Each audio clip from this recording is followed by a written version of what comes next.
Hello friends, welcome to Good News channel. In this video, we are going to discuss an important news.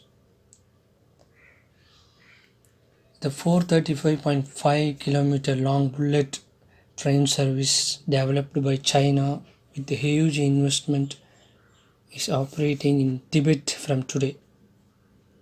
China launches the first bullet train service in Tibet as it decides to remain friendly with its neighbors and expand trade.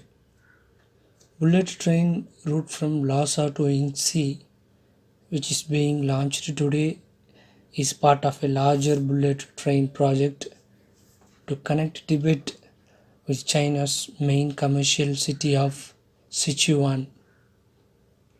Okay friends, thanks for watching. Please subscribe.